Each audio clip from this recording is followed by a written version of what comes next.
So check it out. If we take an orange, we cut it in half, we can take a look and see that it has layers.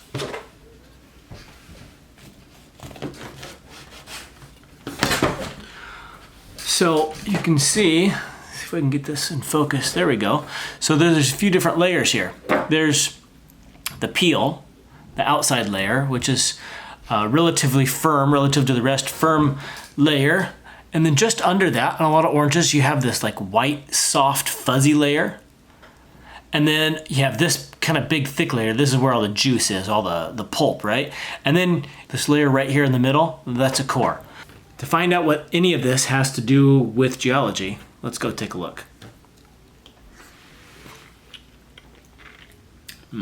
That's good.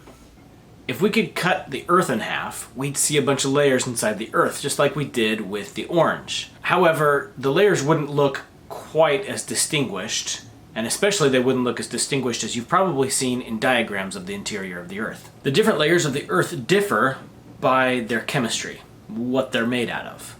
So at the center of the earth, which is what we call the core, it's mostly made out of metallic elements like iron and nickel. When the earth was first being formed, the earth itself was much hotter than it is today. So hot, in fact, that it was basically a giant ball of lava floating through space. Because it was so hot and liquid, most of the heavier, denser elements like iron and nickel were able to sink into the bottom, which is why the core today is mostly metals. Now, we could subdivide the core into two parts, an outer core and an inner core.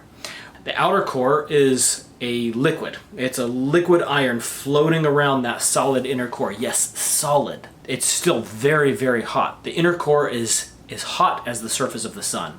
Why isn't it liquid?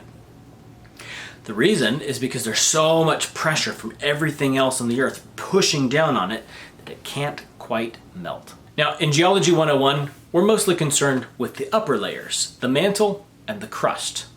The mantle, the layer just above the outer core, is very thick. It's almost 3,000 kilometers, or almost 2,000 miles thick. The crust is the uppermost layer, and depending on different parts of the crust, ranges from about 5 kilometers to 70, and in some places a little over 100 kilometers. Now, these numbers are a little bit misleading though. I mean, 5 kilometers sounds really thick, and it is on human scales, but on the scale of the size of the Earth, they're not very thick.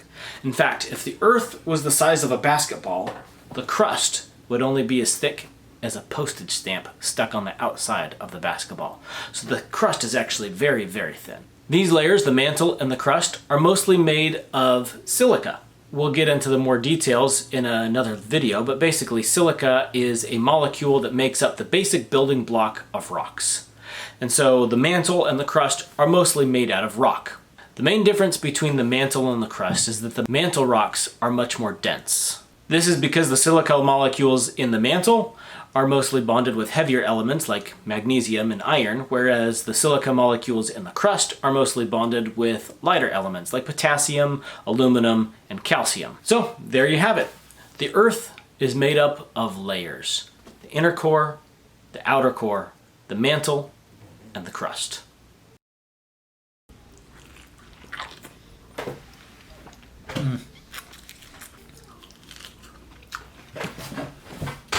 Shouldn't have brushed my teeth before eating this though.